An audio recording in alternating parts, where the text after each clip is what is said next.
Hello Skele Vaderites and friends of Skele Vader. Thank you so much for tuning in to this final Disney December video. 2024 is almost over and so is this Disney December. I'm definitely going to be doing this every December as long as I have this channel. This was so much fun this month. And if you enjoyed the Disney December videos, be sure to make a comment down below. I'd love to hear back from you. If you have any constructive critique or some interesting ideas, let me know. I'm always interested in that stuff. So this video, I'm going to be looking at my Disney wish list. I'm going to start off by talking about some items that I already have, some key items in my Disney collection that I love.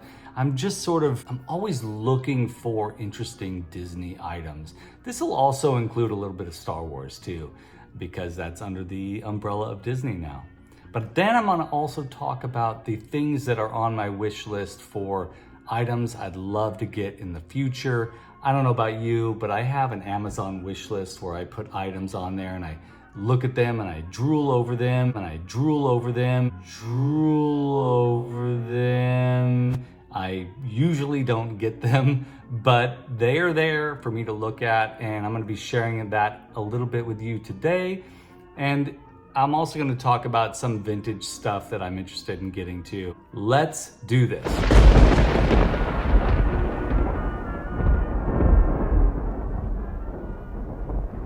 All right, so to begin with, I gotta say thank you so much for being here. Do click like, do subscribe if you haven't done that already. Let your friends know about the Skele Vader channel. You can find me on Instagram as well, and the links are all right down below, including the link to the Amazon wishlist, which I've never done before. I'm sharing that with you all because we're going to be exploring that in just a moment. But to get started, I just want to talk a little bit about why Disney is interesting to me. And I've talked about this before in previous videos, but I was just speaking to my friend Jared from Star Wars Collecting and Hobbies. He does podcasts where he talks about wrestling, and sometimes where he talks about Star Wars, and sometimes where he talks about Masters of the Universe. And he was asking me about my interests moving forward in building more dioramas or play sets. And if you watch this channel, you know that I build Snake Mountains and I built a Castle Grayskull. Well, I'm going to be returning to fixing up the first Castle Grayskull that I built because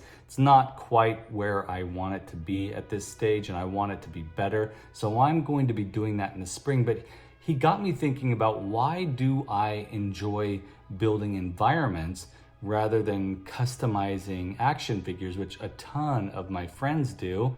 Why do I get so excited about building environments as opposed to building or redesigning action figures? I love collecting action figures. I love collecting play sets when I can, when I have the room for it. There's the Millennium Falcon back there. But I really enjoy building stuff, and I enjoy building buildings, essentially, or landscapes. And that's because of Disneyland. As a kid, going to Disneyland was an amazing experience for me. It's totally immersive. All the other amusement parks and fairs and carnivals and theme parks that I'd been to in my life are not like Disneyland. Even Knott's Berry Farm gets pretty close, but I've never been to a totally immersive theme park that meets the level of success that Disneyland has, in my opinion. Of course, I've never been to Disney World, so I get to experience that in the future, or many of the other Disney parks around the world, hopefully, eventually down the line, maybe when I retire. But I want to talk about Disneyland because it's huge. And I definitely love the original team of Disney characters: Mickey Mouse, Goofy, Minnie Mouse, Donald Duck, Daisy Duck, Pluto. I love those characters, but Donald, he's my favorite. But look, I even bought this hat off of eBay recently. Yes, I washed it, from the 80s, because I just love the design and the look of earlier merchandise. I have a hat from the 90s that I wear sometimes. It's got a D, and it's a golden yellow D on a blue hat. But something about anything from the 80s or earlier is exceptionally interesting to me, especially the early days of Disneyland. So my wife got me these books over the last 2 years, maybe 3 years. I think this was the first one I got, Walt Disney's Disneyland by Taschen, and Taschen is an amazing book company. We're gonna be looking at something that's on my wish list from Taschen in a little bit. But this book about Disneyland basically embodies all of my interests in the park. It comes with a map, one of the earlier illustrations, not the earliest illustration, one of the earlier illustrations of the park as seen from above. And that's just amazing. There's something about the artwork here that is phenomenal to me and was very, very interesting to me as a kid. And it gives you the full history of the park in brief essays and just a lot of imagery of the Disneyland park. She also got me this poster art of the Disney parks, and one of the things that has always appealed to me about the early days of Disneyland has been the design of the posters as a way to attract people to certain attractions. This one in particular, and I know some of you, Bobby included, Bobby Dangerously, you should definitely be following his channel, loves the Haunted Mansion. And this poster, it's so simple in design, but it just gives me all the feels. It's an amazing design. Pirates of the Caribbean, this is a sketch of what became the poster. The Fantasyland posters. And of course, one of my favorites, the Matterhorn. I just love the aesthetic of these early posters, this poster art. And following up with the world building that fascinates me, also, my wife got me this maps of the Disney parks, and really the first half of this book, most of the first half of this book pertains solely to Disneyland and maps of different areas of Disneyland. And these early maps, they're just gorgeous. In fitting with the theme of this video, my Disney wish list, I'd really love to collect vintage brochures which include the early maps of the Disneyland park. Just beautiful. This is the very first illustration by Herbert Ryman of the Disneyland concept. So cool. And there are certain items that I've gone out, I've sought out, and I refrain from getting because they're just too expensive. One that I got a few months back is this Marx orange Donald Duck. There's something about these Marx figurines, the solid color, the remarkable sculpt, something about them that really appeals to me. And I'd love to eventually down the line get a multicolored collection of Disney characters from the Marx line on a shelf. That would be amazing. So this is the start of that for me. And also something that is interesting to me are the old piggy banks. So Donald has a little slot here where you can put the coins, see the yellowing of this vinyl. And these piggy banks were fascinating to me as a kid. I used to have the Pinocchio one. I still see it every once in a while in antique stores, and I'm always tempted to rebuy it. That Pinocchio one is definitely on my wish list for vintage items.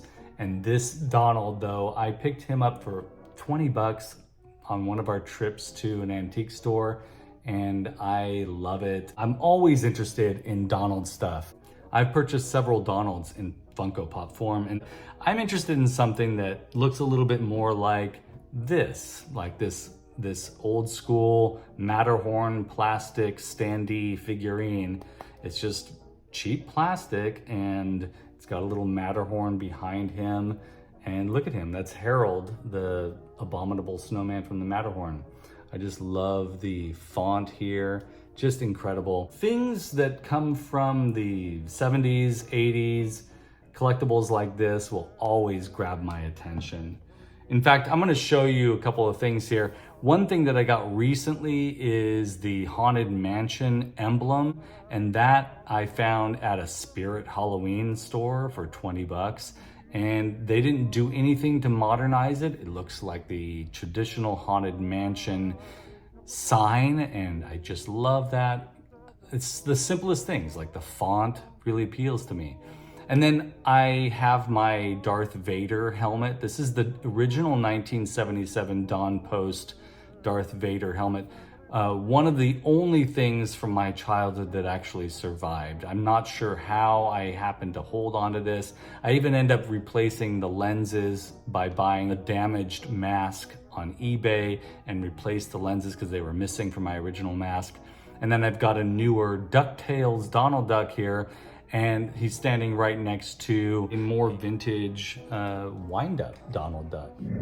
And another thing that Funko does on occasion is put out a figurine along with a building or a version of a structure that is related to that character. But to have the Sleeping Beauty castle from Disneyland in miniature form, even though it's a Funko Pop toy, this looks like you could just plop it down in a diorama of Disneyland and it would look like it would match. It's really an incredible piece of art. I don't really see a lot of miniaturized versions of buildings from Disneyland, from the Disney parks, that are in plastic and are affordable. Going back several years, maybe even a decade at this stage, there used to be these sculpted or resin, Disneyland buildings, and you could piece them together and create the Disney park, and they're probably too pricey for me now. Those are things that I'm interested in as well. And every once in a while, Hallmark will come out with a cool and affordable ornament that's Disney themed, and I got this one just this year of the hitchhiking ghosts from the Haunted Mansion. But one of the things that I've been doing most recently is trying to collect vintage Star Wars stuff. It definitely fits under the umbrella of Disney now that Disney owns Lucasfilm. So there's certain vintage toys and play sets that I've always wanted to get that are on my wish list that are grail pieces for me, like the Cantina play set and the Hoth battle scene play set, as well as the Ewok Village play set, and of course the Death Star play set. I was just talking to my friend HP Brown Sauce Craft about this. It's on his grail list as well. Or something that I did have as a kid that I so wished that I still had, and that is the Max Rebo band. That, if you can get that complete set of the 3 musicians from Return of the Jedi, from Jabba's palace, in good condition, it's so expensive. Those are some Star Wars things that were way before Disney owned Lucasfilm. But some things that have come out recently that are very cool are some of the helmets. I just saw the Scout Trooper helmet when I was at Disneyland. Very, very impressive. But I would love eventually to get a nice Stormtrooper helmet. That is certainly on my list. We'll look at that too. So why don't we take a moment now and scroll through my Amazon wish list, which is featuring a bunch of cool Disney items, and check those out. Let's do it. All right, folks. So the very first thing that I have currently on my Skele Vader wish list is this Donald Duck book by Toshin. This is a large scale, super beautiful book about the history of Donald Duck. Very expensive. And so I'm going to be watching that just to make sure, if the price ever goes down, that's something I might consider, but it's got to go down considerably. And then there's this Beast Kingdom fully articulated Donald Duck action figure. Now, Donald in Pop Culture Land, the Instagram page, I'm a huge fan of that page. He recently stopped doing their posts over there on that page, but that is the figure that they use, and I love it. This is something that I'm actually seriously considering. If I get an Amazon gift card for Christmas, I am definitely going to be getting that Disneyland USA DVD set because I've been keeping my eye on that. And then down here on the list too, the Muppet Show play set with those figures that are included. This is something from Diamond Select that I've been looking at for a while too, hoping that the price goes down. A few other cool items here. You know, the retro collection figures are cool, and some of them keep going down in price, so I'm keeping an eye on those things. And then I just discovered this. This is that pirate skull with the hat that welcomes you at the entranceway at Pirates of the Caribbean. They have a piggy bank of that, but this is something that I really missed out on. Target had this on sale once for like 25 bucks. The Micro Galaxy and it's amazing watching the price on that. This incredible Black Series Stormtrooper helmet, keeping an eye on that price too. Man, so many cool things here, some Black Series figures, but I'm a huge fan of the Imagineering Story documentary series on Disney+. So having a book that documents the story of Imagineering at Disney would be very cool to have too. And a poster for the Matterhorn ornament. Now this book I've read. I checked it out from the library, and it's incredible. It's a reasonable price. I'm probably going to get that down the line just to have it here in the home library. But this book about the making of the Haunted Mansion, absolutely something I'm wanting to get. I just love all the background information and how they did stuff. It's so cool. And then, of course, there's this Ultimates Pinocchio figure from Super 7, that Jiminy Cricket. It's really calling out to me, but it's not at clearance price. I thought maybe this figure would be at a marked down to a clearance price, but it's actually gone up in value, which is a little bit disappointing. I was hoping I'd be able to get that eventually. And then the Skeleton Dance cartoon is always one of my favorites, and I just noticed this fairly affordable collectible. It comes with an old school style television with the skeletons in there. And then, of course, there are these reaction figures from Super 7 that some of them have gone down in price. Some of them have gone up in price a little bit. I'm really sort of hoping eventually to get that Hawaiian Donald Duck. I absolutely love that short. So there's the list, folks. And anytime Harold shows up in collectible form, it even has the Disneyland logo there. So cool. I love this guy.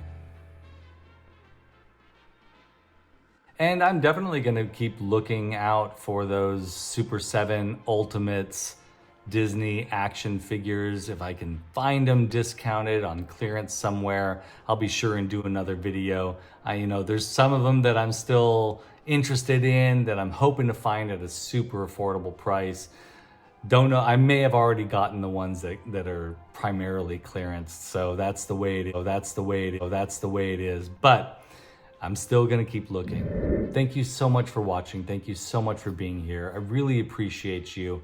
And remember, I'm talking to you, but this can be a dialogue. Do make comments down below. Go down to the information below, find that email address, send me some of your ideas or your thoughts or your interests in regard to Disney or Masters of the Universe or anything that us geeks love. I'm always interested to hear what you have to say. And it means the world to me that you're here, and it means the world to me that some of you are patrons of this channel. And if you're interested in becoming a Patreon, the link is right down below, as I mentioned before.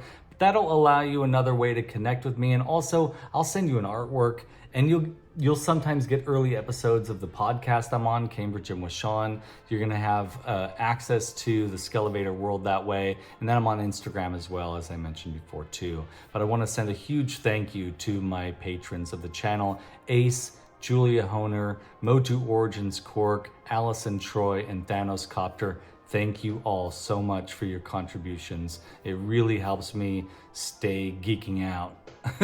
But anyways, thank you so much for being here. Thank you so much for watching. Thank you for being a fan of Disney. Thank you for being a fan of anything that you're a fan of. And I'll see you in 2025.